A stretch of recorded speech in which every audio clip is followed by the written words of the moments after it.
From boudin to the best burgers Acadiana has to offer, it's the Lafayette Food Junkie Show on News Talk 96.5 KPEL. Welcome back to the Lafayette Food Junkie Show on News Talk 96.5 KPEL. I'm your host, Tiffany Daigle. Here we talk about all the food happenings around Acadiana. If you like food, tune in. You might learn something new. Welcome back. It's been a little bit of a crazy week for me, and we have a full house tonight. I have not had this many people in the studio in a very long time. We have Molly and Ted Daigle with Prudhomme City Farms. We're going to be talking to them a little bit later in the show. And then we also have Jeff Hernandez and Ryan Manfrey with Mandeza Seafood Bar and Grill, and they're going to be talking about that new restaurant. Like I said, crazy week for me. I've recently started a fasting from dusk till dawn. I'm trying to get up to 5 days a week, and last week was 2 days. The week that I did 1 day was perfectly fine. I was like, great, I can do this. I had so much more energy, slept great. Last week, the second day was really rough for me because you basically have to stay busy and not think about food.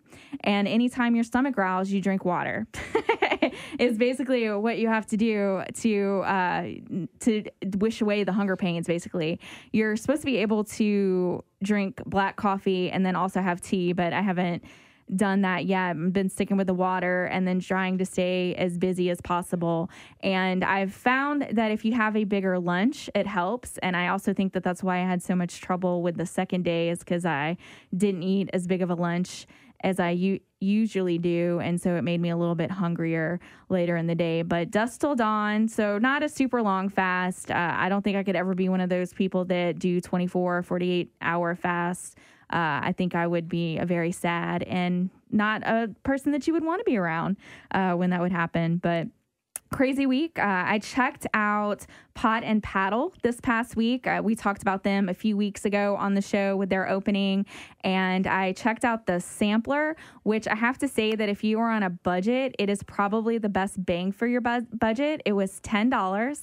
It comes with 16 ounces of gumbo, a huge heaping of the pastelaya or the jambalaya, but I opted for the pastelaya. And then it also comes with two sides, which I got potato salad. With the little temperature drop that we were having, I was craving some gumbo, and so I wanted the potato salad to go with it. And for one person, it lasted 3 meals, and two people could split that easily. So for those of you out there that are on the ballin' on the budget lifestyle, that would be something to definitely check out. Gumbo wasn't my favorite. Gumbo is one of those things that your mom always makes the best. Home cooked is always best, but it wasn't terrible. But potato salad was great, pastelaya was great, and for the price, it was money. I also checked out Good to Go this past week. I checked out their breakfast. I have to say, one of the best breakfast sandwiches that I've ever had. You can get it made the way you want it. I did a bacon, egg, and cheese on croissant. They make it for you there. It was fresh. It was delicious. It was about $5, which I think is very reasonable. And if you don't want to wait for it, they are on Waiter, so you could always order ahead and go pick it up that way. I've been wanting to check them out for lunch because they have a shrimp and grits menu item that has been calling my name and haven't made it out there yet. But they're in the little strip mall that Baskin Robbins is in on Johnson Street.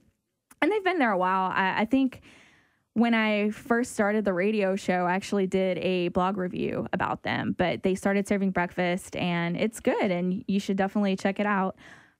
Cooking at home-wise, I made my first ever rice and gravy. And you may be listening in shock at that, but as someone who loves to eat gravy, I do not cook gravy. And I decided to make my first one, except I didn't do rice. I did the baby cabbage that I got out of my CSA, my Prudhomme City Farms CSA. And it was kind of funny that when I saw them, I was like, oh my God, are these giant Brussels sprouts? Because that's what they looked like. And you kind of laughed at me and you kind of said, no, it's baby cabbage. I kind of feel like they tasted more like Brussels sprouts to me, though, than they did cabbage. At that size, they're still pretty sharp, yeah. I guess you would say, just like the Brussels would be.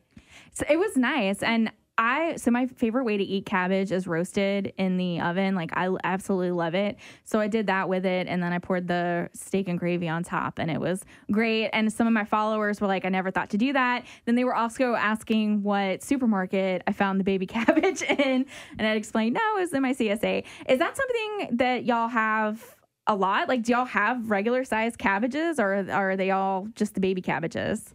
We normally have the regular size cabbage. We harvested those a little early this year because we just kind of wanted to get those out of the ground to be able to put something else in that particular spot. It was just time. Okay. To plant something. So something else. You do have normal size. Oh, yes. I know. Do you do Brussels sprouts too? Yes, we do. Okay.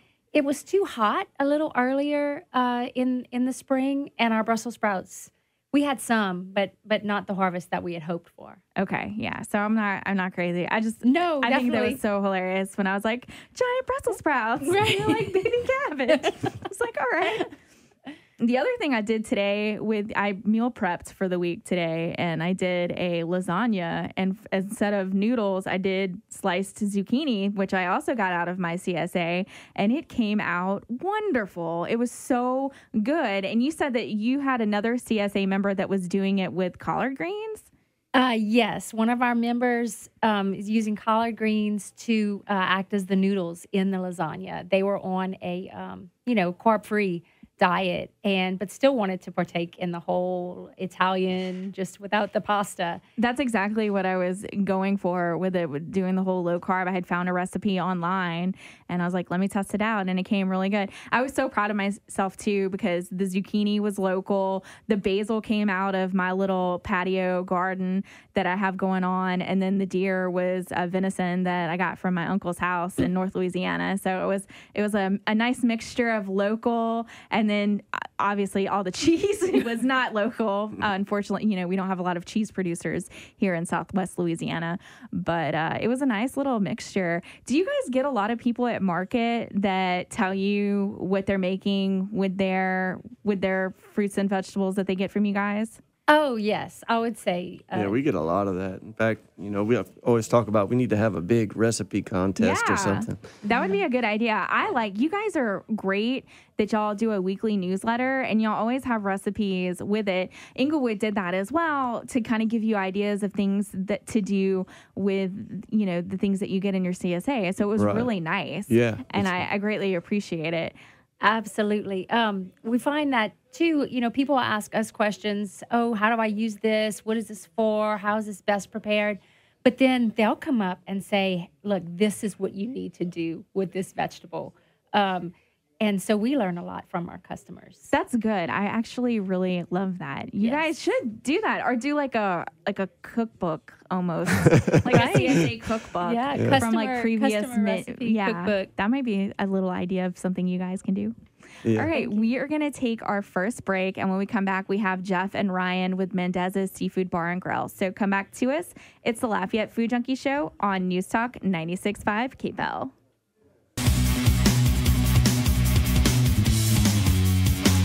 Welcome back to the Lafayette Food Junkie Show on News Talk 96.5 KPEL. I'm your host, Tiffany Daigle. We have Molly and Ted Daigle on tonight with Prudhomme City Farms, and joining us now is Jeff and Ryan with Mendez's Seafood Bar and Grill. I am not used to having this many people in the studio. It's a lot. It's very lively on commercial breaks. Thanks you guys so much for coming on the show. You guys have been open about a month now. Is that correct? Yeah. And how did the idea for the show come about? The restaurant, I mean. Well, we've both been in the business for a long time, and we just figured we both like to cook, we both like to entertain. We would cook and having a beer, and figured, hey, instead of working for somebody else, we'll do our own thing. Where did you guys meet? Like, what restaurants did y'all work in together here in Lafayette? At Bonefish Grill. Bonefish Grill in 2005. Okay. And how did the menu come about for the restaurant? How did the name come about? Give you a little story, we actually purchased the equipment, didn't have a menu, didn't have a name. Wow. Okay. And we wanted to be able to execute, without having menu items that we couldn't, take care of in the kitchen. So we made the menu with the equipment we had, and it was working when we purchased it. and that's what you see. So it's a lot of burgers. You guys serve daiquiris. What have been some of the best sellers so far? I think you had said burgers were the best sellers. Any Lunch burgers. I mean, burgers, paninis are the number one sellers at lunch. Dinner, when we move into the evening hours, which is new for this location because previous owner wasn't open at dinner. We're open till 9 during the week, 10 at night on the weekends, closed on Sundays. But we're doing more seafood platters. We do have a steak on the menu. We do have some other items, heavier items for the dinner palette, seafood tacos, hearty salads, things like that. I've heard a few people talk about the Raging Cajun burger. Would you say that that's the best-selling burger on the menu so far? Absolutely. Okay, y'all want to talk about what's on that burger? Yeah, we have a jalapeno cheese challah bun. Handmade patties every day in the in-house. And we do fried onions, crisp crumbled bacon, pepper jack cheese, grilled jalapenos, our Mendez sauce, which is kind of like a mayonnaise base. Secret sauce. Here in South Louisiana, everybody has their own crawfish dip. That's basically what it is. Crawfish dip. We serve it with a jalapeno cheese bun, and our fries, everybody's been going kind of crazy over. Every sandwich is served with fries, unless if they want to substitute something else, as we'll call them sidewinder fries. It's like a mix between a curly Q and a steak fry. So it's like a oblong spiral French fry. It's a meaty fry. I'm looking at these starters on the menu. The chicken cracklin looks amazing. And then you guys have a spinach Rockefeller dip. And instead of being served with bread or tortilla chips, it's with pork chicharrones. How's that been going over? That's very low carb. Speaking of low carb diets. Yeah, it's a low carb thing. Us being next to Reds, we wanted to put some. Yeah. Low carb is not always healthy. Right. So we did want to put some things on the menu to try to, get some of that Reds clientele. Anything on the menu that is fried, we can more than happy grill everything on the menu for them. So just because it says it's fried, certain things. You can't do egg rolls or anything, but we can definitely fry any protein that's, we can actually grill any protein that's fried. And then you guys also offer daiquiris, and I'm seeing it. I mean, it's your pretty standard daiquiri list, and you guys have a drive-through for that. Is the food also available through the drive-through? Yes, absolutely. Okay, but the Delcom Reebok is what is standing out to me. Do y'all want to tell us a little bit about that? It's just a name we came up with. I mean, we just wanted to do some fun names, right. Be different. I think that's part of the fun with the daiquiri is coming up with the name. Yeah. And, actually our customers have come up and made their own since we've opened. So we have some daiquiris we offer that aren't on the menu that we can still offer. We've gotten a customer that came in, named one called the Bullfrog. We got one called the Cajun Leprechaun, where they mix the swamp water. It's half swamp water, half margarita. Bullfrog, swamp water, margarita, and strawberry. Yeah, it's crazy. So they're naming their own things. Get creative with your daiquiris. I love it. I love it so much. What do y'all want to do in the future with the menu? Like, what are some things that y'all want to eventually add to the menu?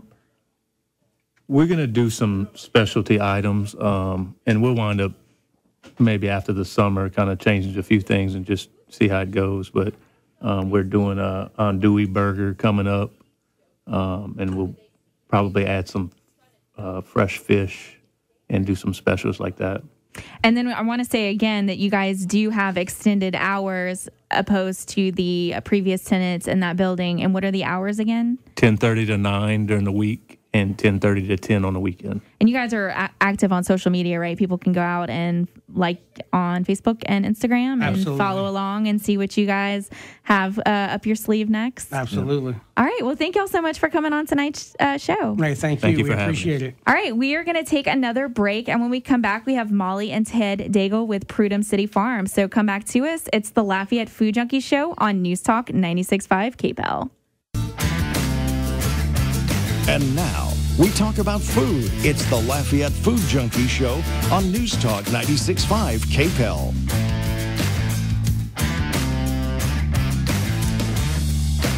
Welcome back to the Lafayette Food Junkie Show on News Talk 96.5 KPEL. I'm your host, Tiffany Daigle, and joining us now is Molly and Ted Daigle with Prudhomme City Farms.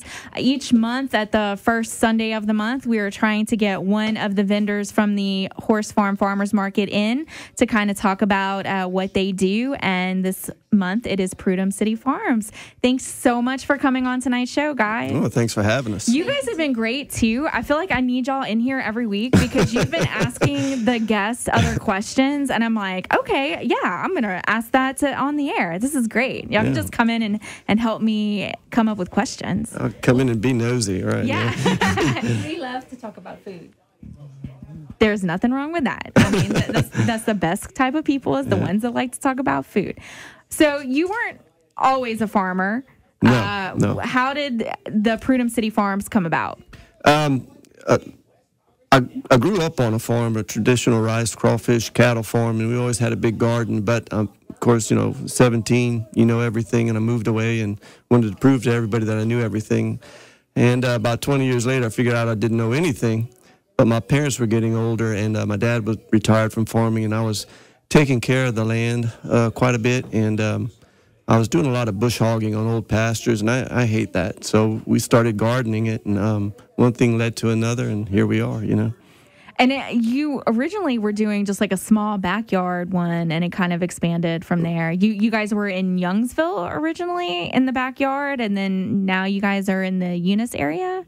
Yes, that's right. We were living in the Youngsville area, and we started a backyard garden actually as a homeschooling project whenever I was still homeschooling the kiddos. And we had about an 1.5 acre lot out there in that neighborhood. And by the end of that last summer, I think the entire backyard was a garden. Yeah, I took over. I do that a lot. So. And then at that point, we had the opportunity to move back to where Ted grew up in Prudhomme, which is near Reshore between Church Point and Eunice. And like he said, we were able to farm that land that had been in the family. Nice. And okay, so you guys are organic, but you're not certified organic. So do you want to talk about what the difference between that is? Yeah, I think, we just haven't done the paperwork for the organic certification, but essentially we use the same practices as organically certified farms do. I just haven't taken the time to do the paperwork yet. There's a lot of expense involved, a lot of paperwork, and we're still trying to get the farm standing up and meet the needs of our customers. And I think the big thing, it comes down to relationships with the people that we're serving, and they know how we do business, and they know how we grow, and we invite anybody that wants to come out to the farm to come and take a look. So it's about building that trust. And Molly, you were saying that it's important for you guys not to spray certain things on the garden because your kids will come outside and just pick something and eat it right then and there. And so if you have things that you've sprayed on it, they obviously can't do that. So it's for the safety of your children. Absolutely. That was from the very beginning. The kids would just go to the plants, the tomato plants, the cucumber plants, pull things off the vine and eat. And so just from the very beginning, I told Ted, we can never spray anything on any of these crops without really, thinking far and ahead to where we'd be providing the public with food. It was just primarily our children at that time. But now it's something that we are committed to. It's how we grow. We're not going to spray anything that could harm anyone.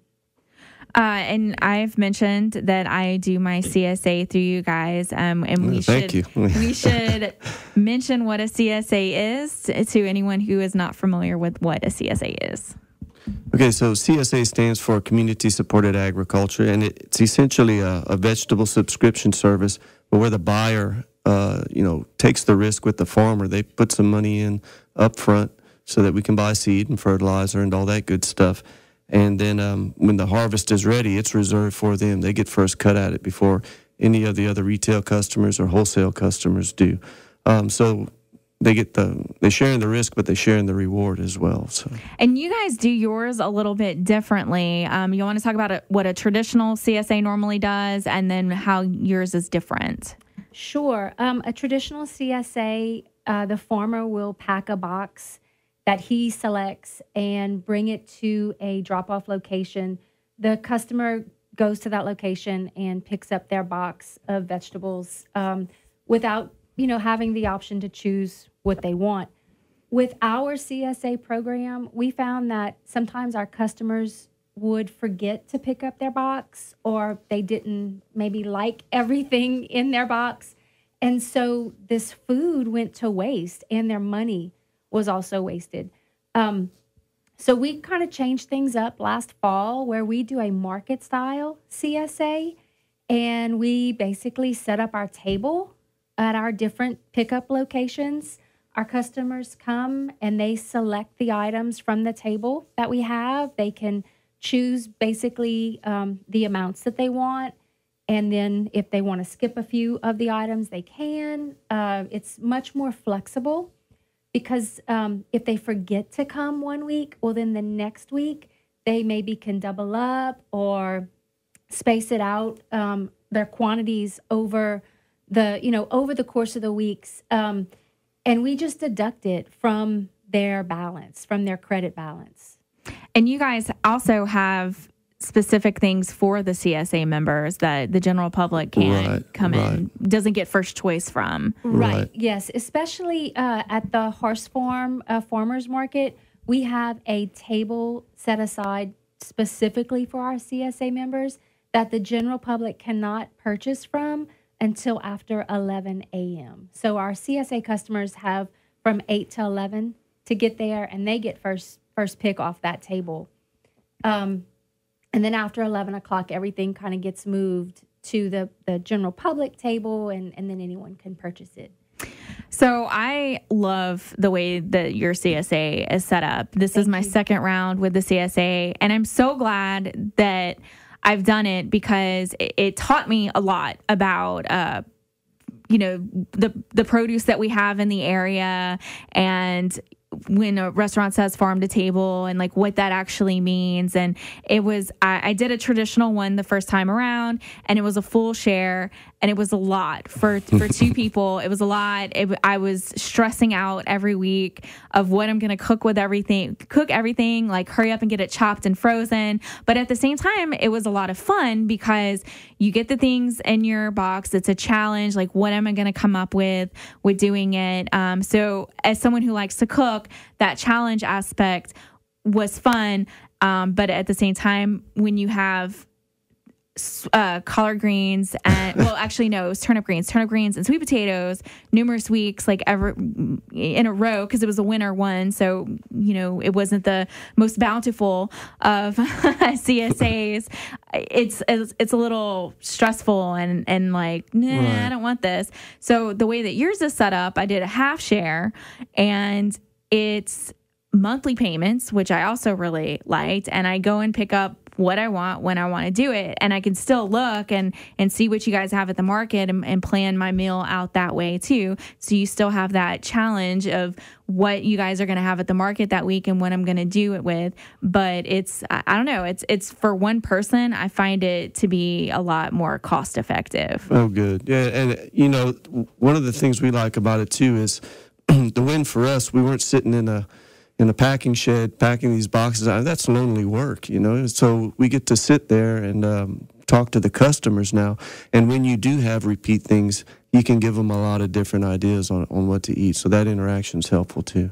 I was also mentioning to you guys earlier about the freshness of your product, that I bought a giant, beautiful, it was like a cross between like a butter lettuce and a red lettuce. Yeah, it's called Red Store, and it's a red butter. Like 3 weeks ago, and I just finished it, and it was like just starting to go bad. And so your produce is lasting a long time, and you were talking about a lot of that goes into when it was picked, how it was handled, and the people that work on the farm, are taught and trained how to do that. Right. I mean, the handling is just as critical as the growing practice, I think. And when you get, tender things like lettuce, as soon as that's picked, when it hits the end of the row, somebody's picking it up and they're handling it correctly, so it lasts a long time.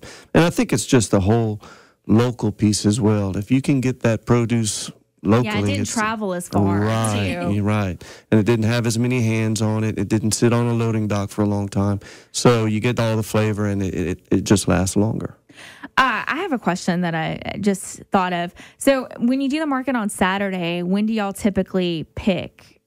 The Friday. Right. Okay. So that was going to be my next question. Like, is it picked at the beginning of the week and then you go to all the markets and that way? So it's picked right before the market. We harvest 3 times a week. Normally that's Monday, Wednesday, Friday. Weather permitting. It depends. I mean, sometimes we have to harvest Tuesday afternoon if we know that it's going to be down, pouring, on Wednesday. But our normal harvest schedule is Monday, Wednesday, Friday. And so we do a CSA drop off on Tuesdays. We do a CSA drop off and pick up on Thursdays, and then we're at the market on Saturday. And besides the market, where can people find you guys? We are at the Fontana Center for our CSA members on Tuesday between the noon hour, 11 and 1. And I always, tell everyone who comes by at 1 o'clock, if I still have things left over, at that point I can sell. And then, of course, on the farm, anytime, really, they would just need to call first, make sure that you are available. Sandra's Cafe carries our produce as well. Okay. And there's a couple of restaurants in town. Dark Roux, Southern Social has bought from us before. A couple of other restaurants in town that buy from us. And you guys also said that if a restaurant wants you guys to grow something specifically, you guys will do that for them as well. Yes, absolutely. We invite chefs out to the farm to see our practices, to see what we do. We've given them seed catalogs to peruse. If there are specialty things that they would want on their menu, we'd be happy to help with that. For example, we have Molly Clayton with Palm Beach Kitchens, and she will literally take our catalog and circle things that she wants me to try and grow, and, we'll try to put them in the ground for her. If they grow in Louisiana. If they don't, I tell her that ahead of time. Yeah. We have such wonderful climate here for things. All right, we are going to take another break, and when we come back, we have more with Molly and Ted Daigle. So come back to us. It's the Lafayette Food Junkie Show on News Talk 96.5 KPEL.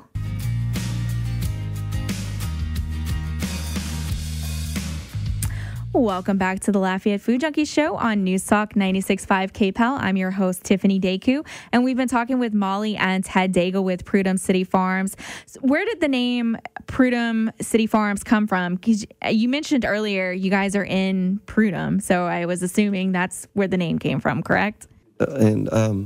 Essentially what happened to Prudhomme, they're right next to Eunice. Prudhomme City got yellow fever, and Eunice got the railroad, and that was the end of Prudhomme City. And wow. We're all that's left. But we still joke around and call it Prudhomme City, even though it's far from being a city. So what are some of the struggles of farming in Southwest Louisiana? I know probably the biggest one is the wacky weather that we have been having that seems to be getting even wackier. What are some of, what impact does the weather actually play on your crop? It's everybody's having the same problem with the warming trend, and I think it's been a challenge, but it's also been beneficial for me. I'm noticing that warming trend. So this year was the first year I took a gamble and put some really warm weather crops in early, and we've never produced, zucchini and squash and those types of things as early as we have this year. So it's a challenge, but, you can kind of use it to your advantage. The biggest challenge weather-wise is trying to keep produce on the table in the months of August and September, because every bug in the world has had its life cycle 18,000 times, and they're all there. It's 100 degrees, and everything's dying, and so... Do you guys have to grow extra just because the bugs will eat some of it? Absolutely, yeah. That's got to be frustrating. Yeah, it's a half of the bugs and half of the people. So okay, that's a good way to think about that. And then Molly, you were saying, I think the last time I went to the market, you were like, we have ugly broccoli. And I was like, what do you mean by that? And you were like, oh, it's a little bit brown. So there's this whole theme of people trying to use the not cosmetically beautiful produce. And I like how you presented it. You were selling it for a little bit cheaper too. Is that correct? Yes, we had some broccoli that was cut probably a little past its prime. It was just beginning to, discolor. It hadn't flowered yet, but it just wasn't as beautiful as our normal heads of broccoli are. And so I knew that people would probably be, put off by it. So I reduced the price and put a big sign that said ugly broccoli on it. And I assured everyone that it was still perfectly fine to eat. And everybody bought it. It was that's great. what I was about to say. How did it sell that day? We sold all of it. Nice. I've seen a sign in California at a farmer's market. It was cosmetically challenged avocados. So I was like, yes. Yeah. But there's this whole movement of that with food waste and people not wanting to eat the beautiful produce. Right. And I mean, I have to say, like, I'm kind of guilty of that too. Trying not to be, because it does taste exactly the same. Right. Well, you eat with your eyes. Right. And if it's not appealing to look at, you're not going to want to eat it. So the challenge from our perspective is for people to try it. It helps us out to reduce the price, obviously. And, if we reduce the price, we talk about it, people try it, then it doesn't go to waste. That's the big thing. It doesn't, there's no waste, and people eat it. And, at the end of the day, we've been trained, because we've been in the grocery stores for so long, to look for the perfect cantaloupe, the perfect broccoli. And if it's not perfect, you think, well, it's just no good. But it's not the case, Exactly. And speaking of leftover produce, I know the goal is not to have any leftover, but in the event that you guys do have leftover produce, what typically happens to that? A lot of times we're able to wholesale it, but if it's left over or we don't want to wholesale it, we have donated to some local food banks in the past. But we do a lot of forward planning with our crops, so we get it pretty close to cutting out any waste at all or anything like that. Now, the goal is, as we grow in acreage, it'd be great to have a lot of excess, and then I can get down to local food banks and donate more. So we talk about that all the time. But we also have 7 children, so they eat a lot. Yeah, that helps. Yeah. Go and eat it right off right. Yeah. Do you have to fight them off? Like, don't eat all the produce. Sometimes. The other night I had roasted some broccolini, and they love roasted broccolini. And I was fussing, saying, quit eating the broccoli before dinner. And then I thought to myself, who does that? Wait a second, right? I want them to eat the broccoli. Yeah. But we've had another time we were experimenting with a turnip called hickory turnips, and I'd never planted them before, and these things start growing up, and they're really sweet, and really, it's one of our favorites. I hadn't planted a lot because I didn't know if they'd do well, and the kids start eating these things, and I'm like, that's great, business as usual. Well, I didn't have any to bring to market one week, so I was like, hey, next guy who eats a turnip, it's 25 cents. I made, when I was doing the CSA, we had gotten turnips, and I had the idea of doing like a mashed turnip, and telling the kids that it was mashed potatoes. But I failed to add enough potatoes to it. And it was way too, they were like, this is disgusting. What is this? Yeah. It was like my worst nightmare. I think that was like the worst experience that I've ever had cooking was for children and trying to get them to eat these vegetables. Right. Like I wanted to climb under the table and cry. It was like so bad. I was even trying to like put cheese on it to make it more palatable for them. And they were just like not having it. Well, that hickory turnip is considered a salad turnip because you can eat it raw. And I mean, it really does eat like an apple. I would not eat it like an apple. I mean, I think I also prepared it, like I sauteed it maybe, and like I put everything with an egg on top, and I probably put an egg on top of it, and it was good that way. But I don't think even I would eat it as an apple. You mentioned that you have 7 children, and I always see them at the market every time I go, and I love that aspect. Like the whole family is involved in that. Is the hope that they kind of continue on the farm and get into agriculture? Yeah, I mean, we're trying to structure it so that everybody has a role. You've got some of the folks that are really good salesmen, and we put them in that role. I've got a couple of the guys that really like being on the tractor, and I try to put them in that role. And I think we've got a couple that are going to hang around and pick up the mantle there. One of your sons is here today. He's like itching to get on the mic so bad. He wants to be on the mic. Maybe next time you guys come on the show, you'll get to come. He's so excited. He's like, I want to be on the mic. What are some of the things that you grow?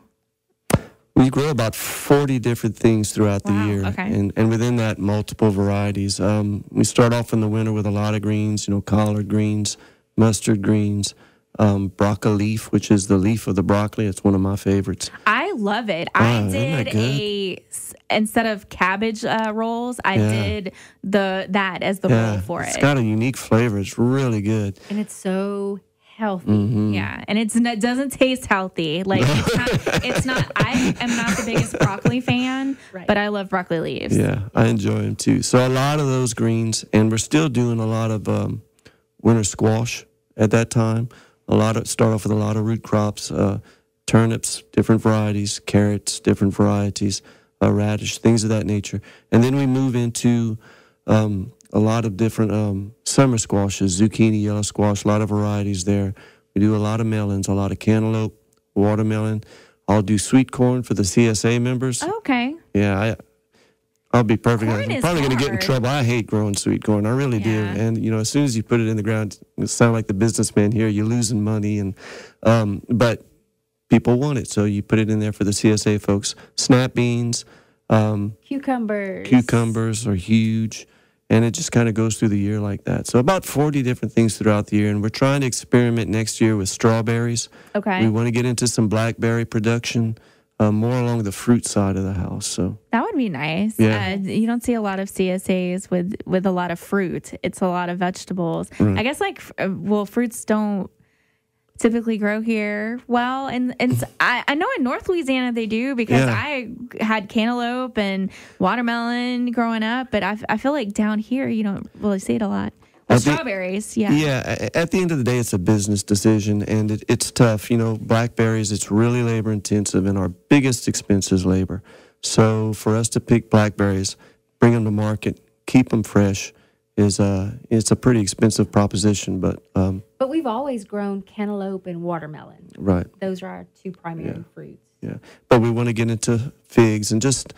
Even if it's just for a week or two, offer a little something different to our CSA folks. You know what? You mentioned earlier how the zucchini and squash were really early. I'm surprised I haven't seen much tomatoes yet because I know that that's typically a summer, but with everything coming sooner, I haven't really seen that out yet. Do you know, have people started it or? Yeah, we didn't take a big risk with tomatoes. In fact, we don't even do spring slicing tomatoes. We have a real problem with stink bugs. We've lost our crop for the last 3 years. Really? So we do cherry tomatoes in the spring. Okay. And I wait until the fall to do my slicing tomatoes. But I don't think, I'll take a risk with squash and zucchini because I can turn those around pretty quick. Once you put that tomato in the ground, that's a commitment, and that's all she wrote. Tomatoes are hard to grow. They can be difficult. Yeah, they can be difficult. Yes. Now, Inglewood did have the green tomatoes. And they last week at they're market. Usually the only ones that I'll really see early. They'll have green tomatoes. You know what's so odd, at least to me, because I guess I never thought about it very much before we started farming. But with them being in Alexandria, that's actually a different zone, a different climate zone than here, and so they can do a few things. That's where my family is, like up and then further into the state. So the growing is a little different there. Planting times change. But yeah. Okay, so if you guys, what are y'all's favorite vegetables? Gosh, man, that's like asking me what my favorite song is. I don't know. What day is it, That is such a farmer answer, too. I've asked another farmer that came on the show that, and he said the exact same thing. Yeah. That is such a farmer answer. I mean, I guess it depends on the season. Like right now, I'm just loving having these cucumbers. Yeah. I just love cucumbers. They taste like summer to me, But in the winter, gosh. I love my greens in the winter. I just, I feel better when I eat them. I like the way they taste, and you can do the healthy thing with them. You can knock them down with a bunch of bacon and, stick to your ribs. So they got a lot of versatility. But that's my favorite in the winter. It'd be easier to tell you the ones I don't like. What don't you like? I detest beets. Really? Yeah, and every time somebody comes in, how do your beets taste this week? They taste terrible. They taste terrible every week. I have to say I'm not the biggest beet fan either. I was telling y'all I pickled turnips last week and I have a beet in it to get it that pink color. They're okay. Yeah. I'm about to, with the leftover ones, I'm going to roast them with like a chicken on top or something. That's usually what I'll do with root veggies. But if it wasn't for beets, we'd probably still be doing the box CSA. But she was actually putting beets in a box one week, and I was like, man, if somebody put beets in my box and I paid for that, I'd be really mad.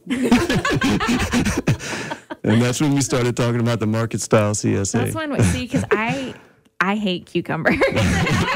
Wow. I like pickles. Yeah. I like them that way, and it's a texture thing. It's like the water texture thing, and for the same reason, I do not like watermelons. Wow. I don't like watermelons or cucumbers, but I like both of them pickled. And I'm actually thinking about experimenting with some watermelon and doing like some balsamic vinegar and having it more in a savory sense than the sweet. But yeah, You should dehydrate some watermelon. Oh, okay. And it turns into candy. Okay. Mm-hmm. Sweet and sticky. It's really good. Can you do that in an oven, or do you have to have a dehydrator for that? I think you could probably pull it off in an oven. Okay. This is another experiment that is waiting to happen. So you guys are active on social media. Like I said, you guys do a weekly newsletter, which I am loving. Where can people go to find you guys to get more information? Well, they can go Facebook, and we're working on our website right now. We're revamping it. And I was working on it last night, and thanks to satellite internet, it's in mid construction right now, so it's kind of a mess. PrudhommeCityFarms.com. Yeah, and that's where people can go to sign up for the CSA as well, right? Yeah, you can shop online for the CSA, and you can pay with a credit card online. So, if you had to convince someone why they should eat local produce, what would be your one biggest reason? Flavor. Yeah, flavor. You can't beat it. I've eaten things locally in different places. When you go up north and you get raspberries, and it's totally different. It's a whole new experience. And when you eat that cucumber in South Louisiana that was picked hours before, it tastes like something. So it's all about flavor for me, I don't know. I'm trying to imagine what that, I think from all of my summers spent with my grandparents, I don't think I ever, maybe I did the apples and then immediately spit it out because they're super tart. They were super tart apples, but I don't think I ever picked it right off of the vine and bit into it. So I can't imagine like the freshness of what that must taste like. And I just remember my mom's from Pennsylvania, and we'd go up there in the summer times, and the apple tree in the backyard, and you just eat yourself sick on them. Or if you go to a local produce stand and they have raspberries. Oh, I love raspberries when they're fresh. And, your parents, we're leaving. Bye. I'll stay here and eat the raspberries. They're awesome. Thank you all both so much for coming on tonight's show. Well, thanks for having us. Thank you, Tiffany. All right. It's been great. That's our show. Thank you so much for tuning in. Join us next week, Sunday at 6 p.m. This is Tiffany Daigle on News Talk 96.5 KPEL. And this is the Lafayette Food Junkie Show. Thanks for listening. And as always, happy eating, Acadiana.